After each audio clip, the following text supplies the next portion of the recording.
Eu queria agradecer mais uma vez o convite.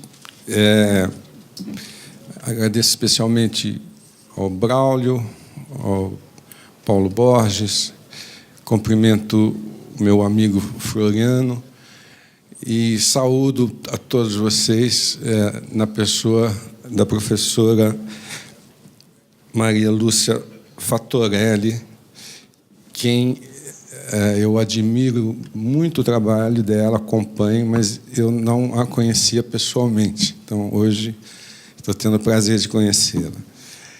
Eu tenho uma exposição aqui, você já tem aí? Muito bem. O que eu vou falar, grande parte do que eu vou falar, ela vai estar em dois... grande parte do que eu vou falar vai estar... Pode passar.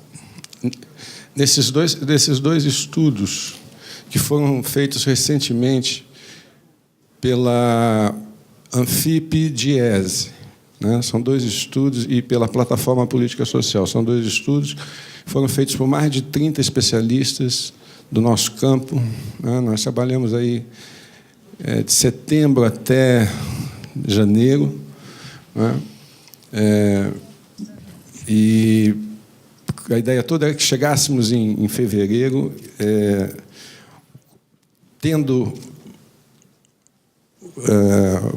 apresentando subsídios, né, para o nosso campo, para fazer esse debate, quer dizer, argumentos técnicos, né, para poder desmontar as inconsistências desse discurso conservador que está em frente. Então, o primeiro documento chama Previdência, Reformar para Excluir, né? Isso vocês podem achar na página da Anfip, página do Diese, página da Plataforma Política Social.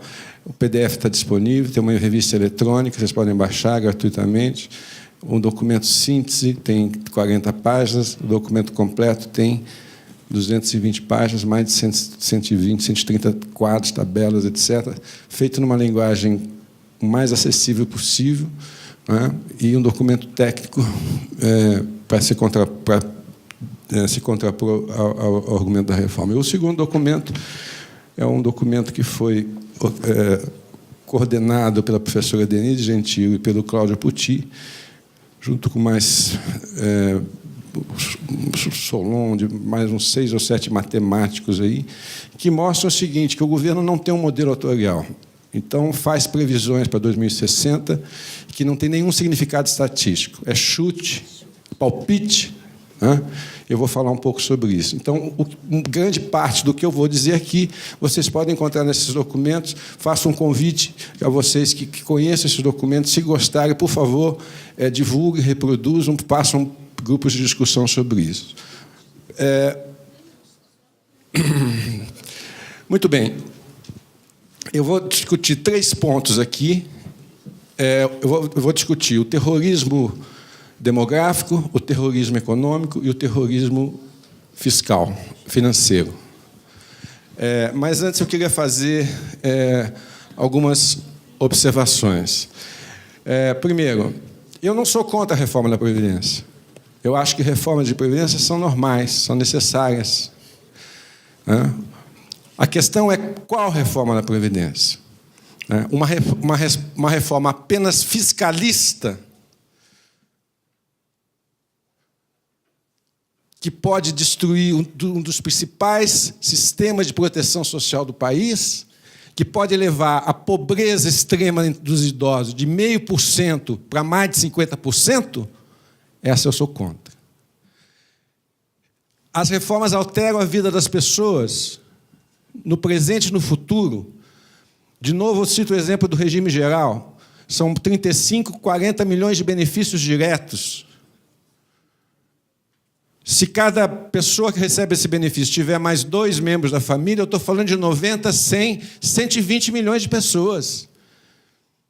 Exatamente por mexer na vida de 100, 120, metade da população das pessoas, que reformas desse tipo, elas têm que ser frutos de debate qualificado, honesto, técnico, de ideias. É assim que funciona uma democracia. A democracia, o debate qualificado de ideias é a base da democracia. É por isso que a imprensa tem que ser livre, porque a imprensa é um dos instrumentos da democracia burguesa para fazer a disputa de ideias, o contraditório de ideias. Você só avança num debate se você observar as duas correntes, as duas visões. Essa é a base das ideias, do avanço das ideias. Só que no Brasil o debate está interditado. O debate está interditado. E não é só o debate da Previdência. Nós temos uma ditadura do pensamento único, que é o pensamento do capital. Tá claro? Essa que é a questão central aqui. Então, eu pergunto para os senhores, se essa reforma terá efeitos daqui a 30, 40 anos, por que eu tenho que fazer essa reforma subitamente, a toque de caixa, em 3 meses? Não há razão para isso. Tá certo? Segundo ponto, uma reforma política, uma reforma social, como a reforma trabalhista, como a terceirização, como a reforma da Previdência, ela não é obra de marqueteiro. Tire os marqueteiros da sala, porque democracia não é mercadoria. Você não vende uma reforma da Previdência como você vende um shampoo. Quarto ponto, não se fazem reformas apelando ao que há de mais anacrônico do anacrônico sistema político brasileiro. Como, por exemplo, a compra de voto dos parlamentares. Como, por exemplo, a renegociação de uma dívida, o refinanciamento de uma dívida de 1 trilhão e 500 bilhões de reais. Tá certo? Um refinanciamento que é sinônimo de não pagamento, porque ele é refinanciado a cada 5 anos novamente, durante 20 anos. Dizem que a reforma da Previdência, a professora Fatorelli depois pode me corrigir, dizem que a reforma da Previdência vai gerar uma economia de 700 bilhões em 10 anos. Eles estão renegociando uma dívida de 1 trilhão e 500 bilhões. É uma renegociação que significa não pagamento, significa premiação dos sonegadores. É uma licença para sonegar. 1 trilhão e 500 bilhões significa 20 anos de economia da reforma da Previdência. Não se fazem reformas da Previdência com um governo que não tem legitimidade do voto popular, porque ninguém votou nesse projeto. O projeto que está em curso hoje não é ajuste fiscal, é uma mudança do modelo de sociedade pactuado em 1988. 1988 é um marco do processo civilizatório brasileiro. É a primeira vez em 500 anos que nós temos um negócio chamado cidadania plena. É a primeira vez que nós temos, ao mesmo tempo, direitos civis, direitos políticos e direitos sociais. É a primeira vez. Evidente, está no plano constitucional, não significa que isso tudo tenha validade, mas é um avanço, é uma conquista importante. E aquilo levou 10, 20 anos de lutas. Há uma economista do mercado que diz que o brasileiro confunde direito com benefício. Ela não sabe. Direito é fruto de luta. Muitas pessoas morreram, foram torturadas. Tá certo? Para que em 1988 o Brasil escrevesse essa Constituição. Esse governo não tem o voto. Eles não foram eleitos. Quero ver alguém ser eleito e dizer: eu vou fazer essa reforma trabalhista e essa reforma previdenciária.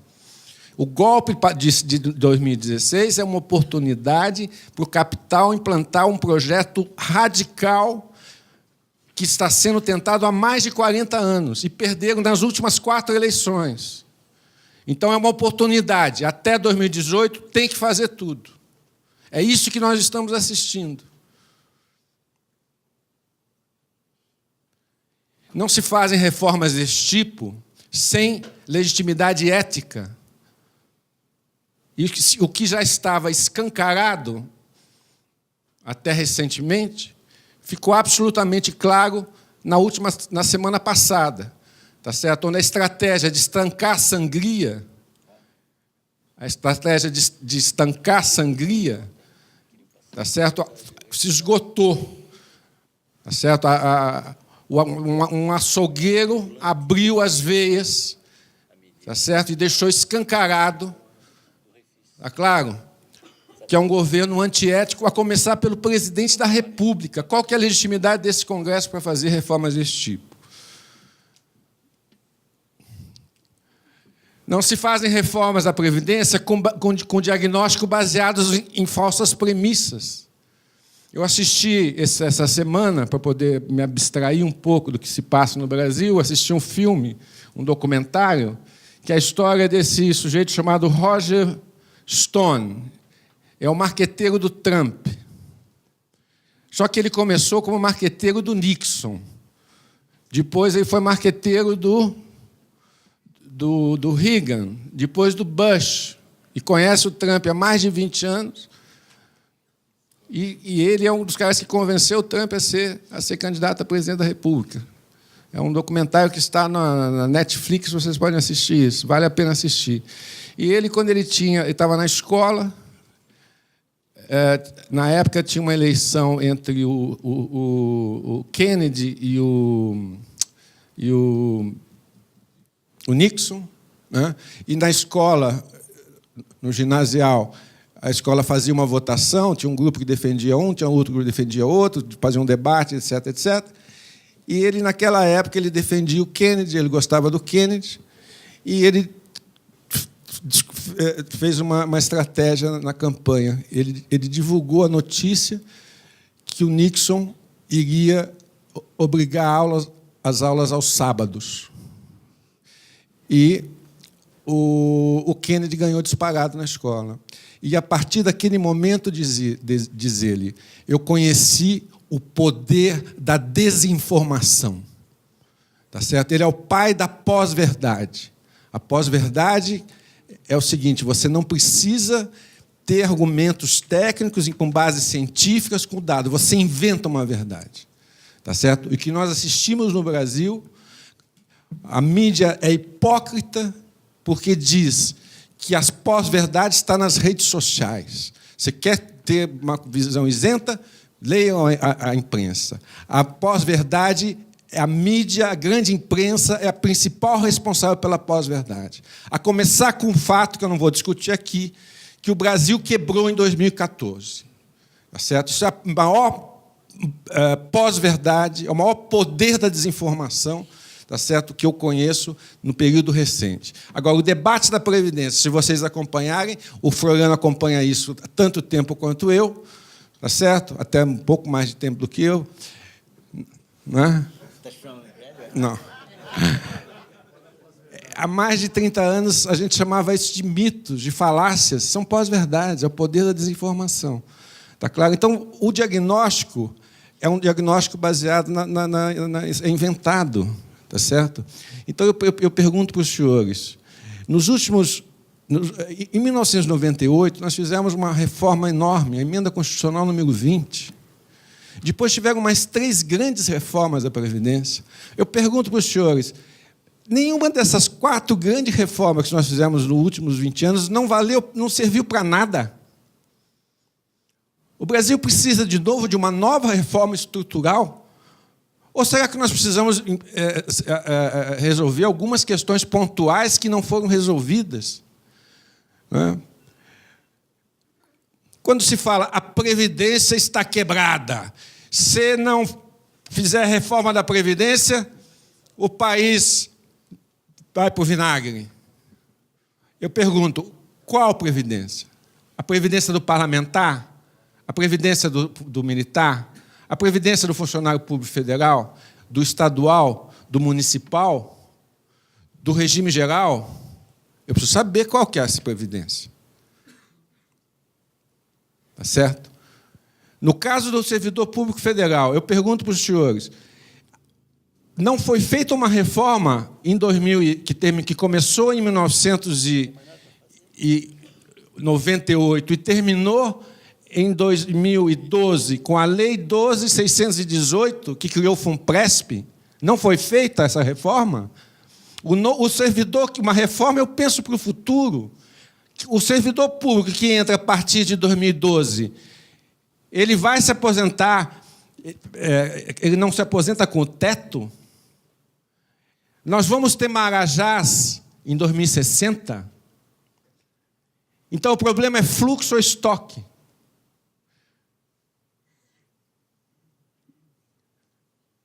Aqui dizem que o Brasil não exige idade... eles estão fazendo uma reforma para dizer que o Brasil não exige idade mínima. Se os senhores pegarem as leis que constituíram os institutos de aposentadoria e pensão na década de 30, vocês vão ver que desde a década de 30 existe idade mínima. A Lei Orgânica da Previdência Social, que é uma regulamentação da Constituição de 46, exige idade mínima. O regime militar exige idade mínima. E o artigo 201 da Constituição, parágrafo 7º, diz que no Brasil, para você se aposentar, você tem que ter 65 anos de idade, no caso do regime geral, 60 mulher e o rural 5 anos a menos. O problema são as aposentadorias precoces. Mas quanto representam as aposentadorias precoces? Que seriam, em tese, as aposentadorias por tempo de contribuição, porque a pessoa começa a trabalhar com 14 anos, ao contrário de outros países, que entra no mercado de trabalho com 23, 24, quando tem 50, 53 anos, ela pode se aposentar. Então, quanto isso representa? Isso representa menos de 30%. Mas o que é mais grave é que isso foi resolvido ou não foi resolvido. Será que eu estou falando bobagem aqui? O que diz a lei? A Lei 13.183 de 2015. Eu sempre estou dizendo o seguinte: o Brasil não tem memória. Nós não temos memória, mas nós temos Google. Tá certo? Então, dá um Google na Lei 13.183 de 2015, que cria o fator progressivo, que, quando chegar em 2026, vai ser 190. Então, a partir de 2026, quem vai se aposentar, no caso do homem, tem que ter 70 anos de idade e 30 de contribuição, ou 65 anos de idade e 35 de contribuição. Isso é padrão europeu. Então, nós temos idade mínima, desde a década de 30. Há um problema de pessoas que se aposentam por volta dos 55 anos. Isso pode ser coisa precoce, ok, mas isso representa 30%. Isso já foi resolvido, nós vamos ter que fazer outra reforma. Além do fator que penaliza. A reforma das pensões foi feita em 2015 também. Está claro? Então, nós temos um diagnóstico que é rudimentar, né? É um diagnóstico que não reflete o debate, a discussão. Por que nós não abrimos um debate? Vamos discutir tudo isso. Onde está o problema da Previdência? Essas reformas que nós fizemos todas não resolveram nada. Precisamos de uma nova reforma. Se resolveram, quais são os pontos que são pendentes? Como é que a gente enfrenta essa questão? É assim que se faz uma democracia. Você tem que partir de um diagnóstico. Você tem que ter um consenso sobre o diagnóstico. A partir do diagnóstico, você pensa propostas. Quer dizer, nos acusam, né? Vocês não têm propostas, vocês são contra e não têm proposta, mas não é questão de proposta. A minha proposta é que se faça um diagnóstico decente, honesto, porque sem isso não dá para discutir. Tá claro? Agora, com base em um diagnóstico rudimentar, você faz propostas indecentes. Tá certo? Eu não tenho tempo de discutir aqui, mas vocês sabem disso, já foi muito debatido. Essa é uma reforma absolutamente excludente. Tá certo? Nós dizemos nesse documento que ela acaba com o direito à proteção à velhice. Tá certo? Especialmente na questão do regime geral da Previdência Social, né? Você exigir que as pessoas tenham 65 anos de idade, antes era 49, 40 anos de contribuição para ter o teto de R$5.000. Isso é um padrão que é superior aos países europeus. Não sei se vocês sabiam disso. Porque nos países europeus, você pode se aposentar com a aposentadoria, a idade mínima, na verdade, é 3, 4 anos a menos, 61, 62. Em muitos países não exige sequer tempo de contribuição, exige tempo de residência. Mesmo para ter aposentadoria completa, tem alguns países que exigem 65 anos, mas é 35 anos de contribuição. Em muitos países sequer exige tempo de contribuição. Nós estamos fazendo uma reforma superior aos padrões dos países envolvidos. Mas a questão mais grave de todas, né, é a questão dos 25 anos de contribuição para ter aposentadoria parcial. Por quê? Porque hoje, sem a reforma trabalhista e sem a terceirização, praticamente metade da população informal já não contribui. No Nordeste, no Maranhão, 65% dos empregos, 75% dos empregos são informais. E depois você tem a rotatividade, que é escandalosa, mais de 50%. Então, se você somar informalidade e rotatividade, o que acontece? O Diese mostra isso. Em um ano, em 12 meses, em média, o trabalhador contribui 9. Então, segundo o Diese, para você completar nesse ritmo, completar 25 anos, você precisa de 33. Mas eu estou falando isso antes da reforma trabalhista e antes da terceirização. Porque a terceirização e a reforma trabalhista, o que ela vai fazer? Ela vai pegar, hoje, no mercado de trabalho, você tem 50% do mercado é formal, com carteira assinada, e 50% é informal, mais ou menos isso. O que a reforma trabalhista e a terceirização vai fazer? Ela vai desestruturar o formal. O mercado com carteira assinada vai passar a pejotização, microempreendedor individual, tá certo? O trabalho de curta permanência, o trabalho intermitente. O que é o trabalho intermitente? O trabalho intermitente, por exemplo, ramos de hospitalar, não, isso aqui, como é que chama? Hotelaria e restaurantes. Por que eu vou chamar um garçom, ter um garçom por mês? Eu vou chamar o garçom para mim trabalhar no sexta e no sábado. Tá certo? Que é onde tem pico. Então, eu faço um contrato com ele e falo, você vem aqui sexta das 6 à meia-noite e sábado das 6 à meia-noite. Tá certo? Então, veja, o efeito dessas outras reformas vão fazer com que o indivíduo fique mais tempo. Tem um trabalho formal, sai fora, pega bico, depois de um tempo ele consegue ter alguma coisa, curta duração, pode contribuir, sai fora, fica mais longe.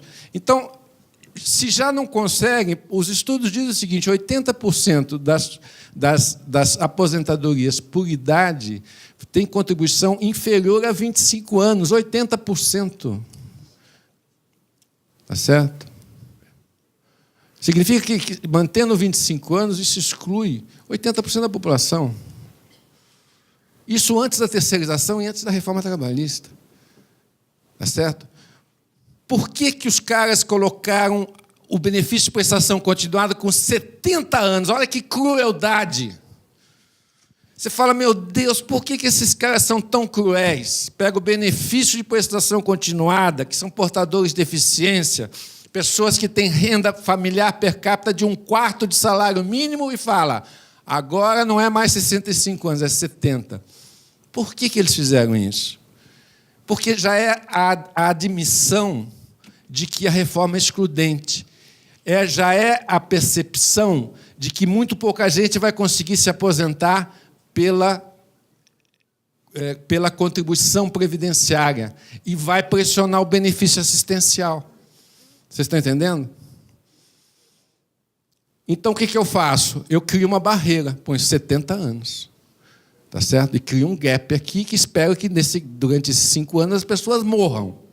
Tá certo? E aí não pressiona a coisa, o assistencial. Não atinge o pobre. Eu vi agora um juiz um juiz do Supremo Tribunal Federal falar em Oxford que essa previdência não beneficia, não atinge os pobres. Eu vi um ex-presidente do IPEA dizer que não beneficia o pobre. Enfim, então vejo aí monte de gente dizendo isso. Quem é pobre? Porque, para eles, pobre é quem ganha a Bolsa Família, é quem ganha $2 por dia. Esse é o padrão internacional. Eles definiram quem é pobre. Pobre é quem ganha até $2 por dia. Então, quem ganha no Brasil algo em torno de R$150, R$180 é pobre. Quem ganha 200 não é pobre. Tá certo? Eu pergunto, eu tenho 80% dos trabalhadores brasileiros têm salário inferior a... ganham até 2 salários mínimos. Eu pergunto, eles não são pobres? Pergunto para os senhores, já disse isso, são regras mais severas que os países desenvolvidos. Outra questão, outro absurdo. Tem privilégios. Agora vamos ter uma aposentadoria única. Aposentadoria única para todo mundo. O que eles estão fazendo? Eles estão fazendo com que uma mulher trabalhadora da zona rural do Nordeste, é isso que eles querem.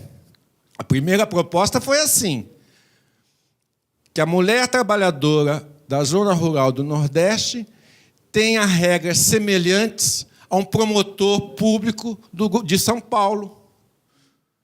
Eles querem que uma mulher trabalhadora da zona rural do Nordeste, que começa a trabalhar, 70% das mulheres começam a trabalhar com até 14 anos, tenham as mesmas regras de um promotor público de São Paulo, tá certo? Que trabalha, estudou nas melhores universidades, fez pós-graduação, tem estabilidade no emprego, trabalha com ar-condicionado, ganha um salário monstruoso, e milhões de penduricários, salários até acima do teto, porque agora o Supremo Tribunal Federal aprovou.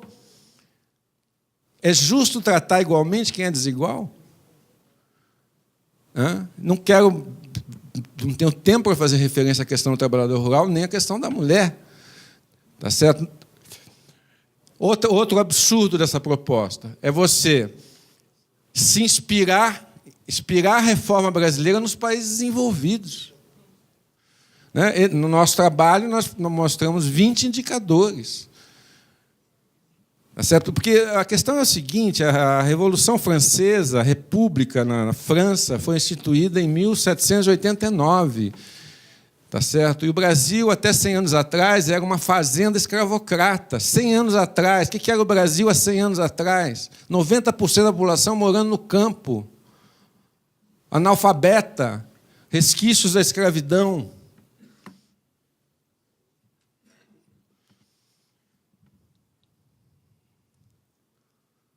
Há um abismo que separa as condições socioeconômicas e demográficas do Brasil da Europa.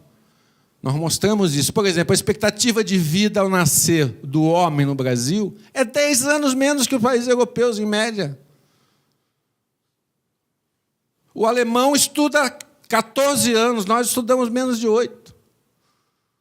O PIB per capita do Brasil é 5, 6 vezes menor que esses países.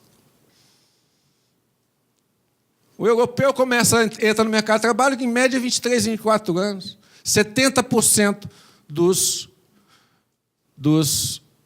homens urbanos, 70% dos homens urbanos entram no mercado de trabalho com 17 anos e menos. E 70% das mulheres rurais entram no mercado de trabalho com 14 anos.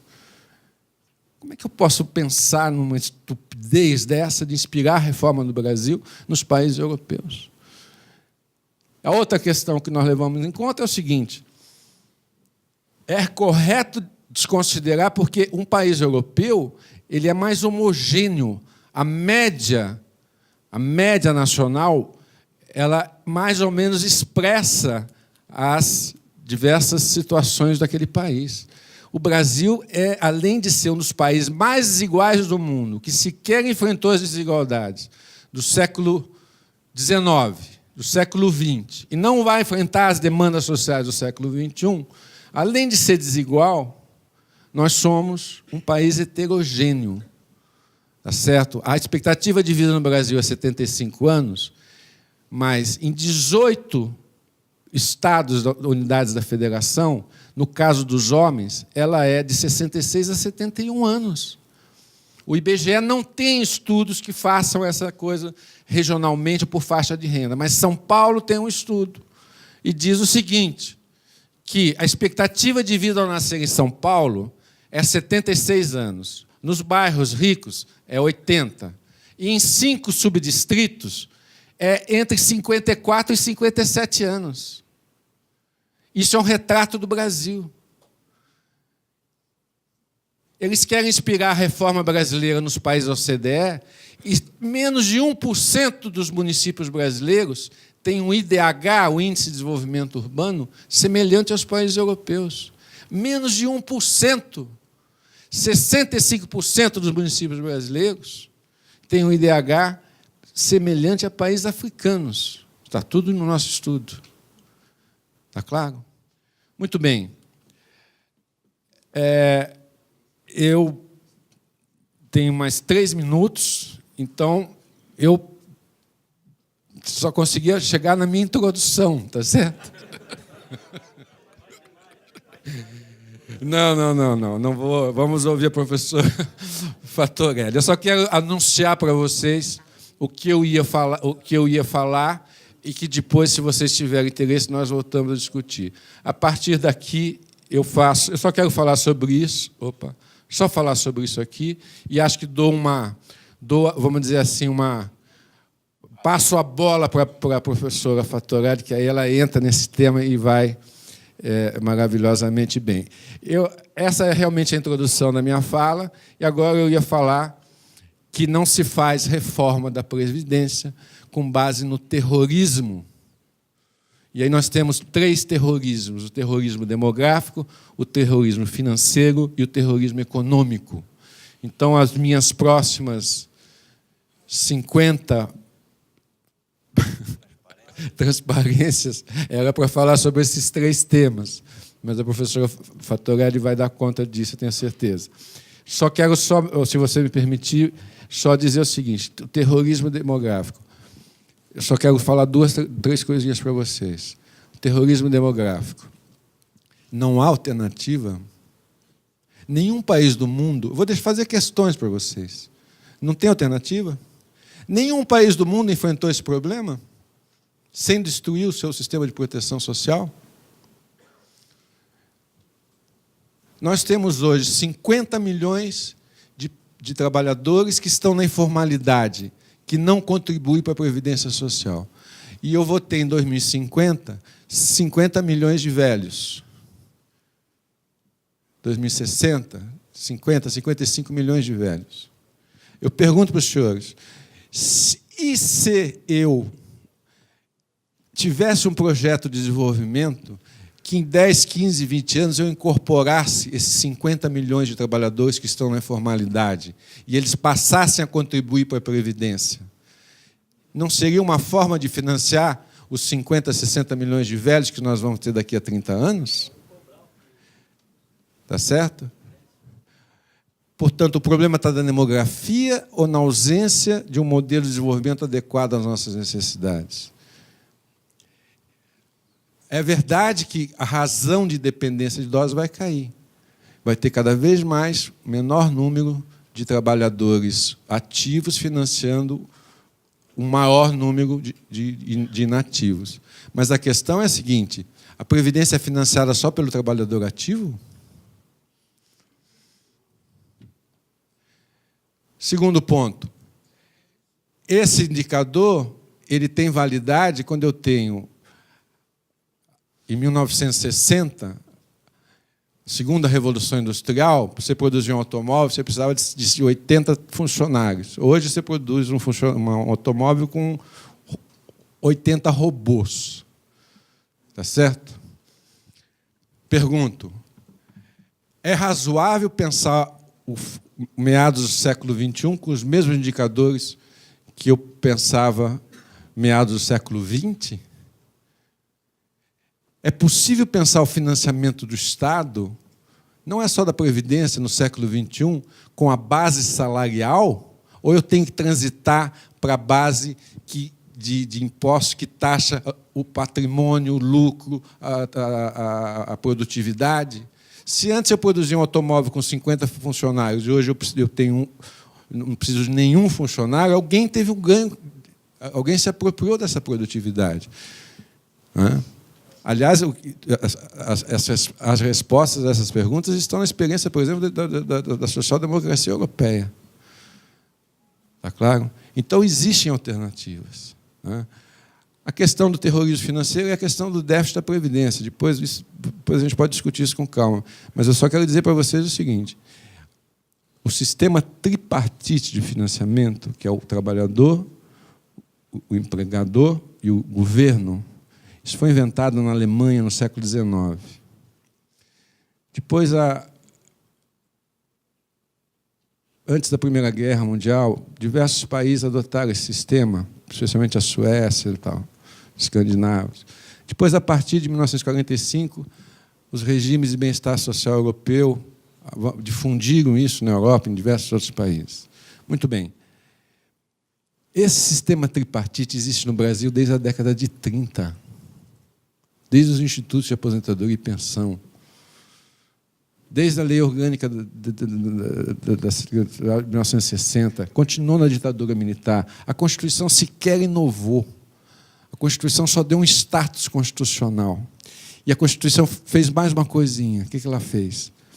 Ela falou assim, sabe o que acontece na ditadura?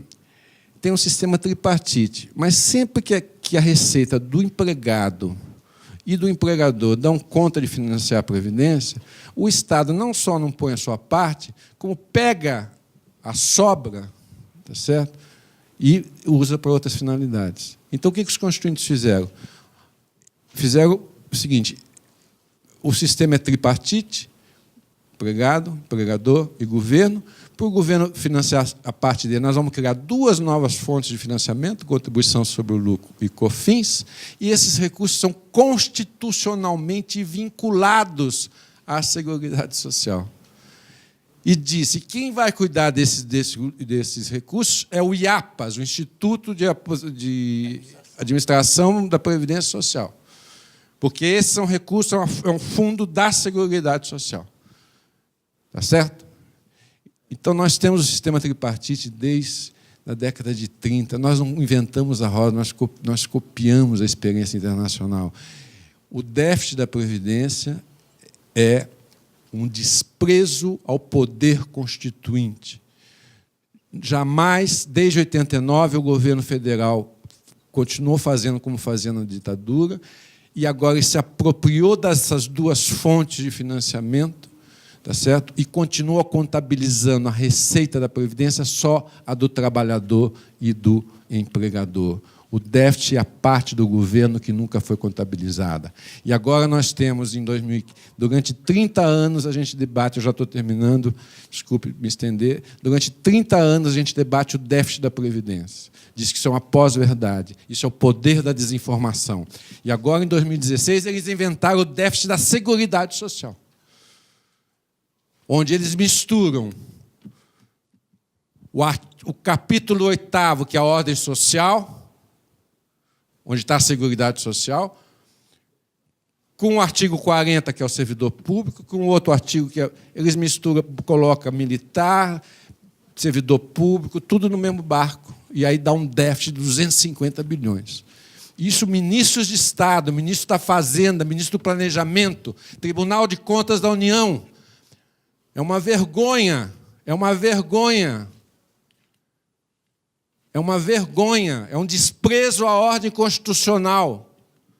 Como muito bem disse recentemente a Ordem dos Advogados do Brasil. Está claro? E, finalmente, o terrorismo econômico, que a Maria Lúcia vai falar melhor do que eu. Tá certo? Eu só digo para os senhores o seguinte, eu só vou terminar com essa frase. Aliás, deixa eu só falar mais uma coisinha. Fui na CPI da Previdência outro dia, segunda-feira. Estava o presidente do IPEA, tá certo? Ele me mostra um gráfico dizendo assim, Maria Lúcia, eu quero que você comente essa questão que eu vou colocar. Ele mostra um gráfico e mostra assim, dívida pública do Brasil em relação ao PIB. Aí tem assim, com a reforma da Previdência, ela faz assim. Sem a reforma da Previdência, ela faz assim. Na CPI do Congresso, CPI do Paim, está lá, assistam a coisa. Eu só vou terminar para vocês dizendo o seguinte. Tá certo? É insuportável, porque esse pensamento é assim. Aqui no Brasil, aqui continua sendo capitania hereditária, só tem índio e débil mental. Tá certo? Então nós podemos falar qualquer porcaria que as pessoas acreditam. Tá certo? É um desprezo à inteligência, é desprezo às instituições de pesquisa, é desprezo às instituições acadêmicas, é um desprezo à própria sociedade, à maturidade, à educação da sociedade. Eles acham que a gente é idiota. Você está entendendo? Eu não suporto esse pensamento. Tá certo? Que é, se não fizer a reforma trabalhista e a reforma da Previdência, o Brasil vai para o vinagre. Tá certo? O que eu digo para os senhores é o seguinte, o problema, termino aqui, o problema do Brasil não é o déficit da Previdência. O problema do Brasil é o déficit de capitalismo. Aqui sequer tem capitalismo, porque aqui nós temos um capitalismo sem capitalista. O capitalista brasileiro é esse, que fica rico em 20 anos com o dinheiro do governo e vai morar em Nova York. Esse é o capitalismo brasileiro. Nós temos um capitalismo sem capitalista. E em breve nós vamos ter um capitalismo sem consumidor. Tá certo? Isso aqui é muito atrasado. Tá claro? Então nós não temos déficit da Previdência. Nós temos déficit de capitalismo e temos déficit de democracia. Essa que é a questão central. Muito obrigado. Obrigado.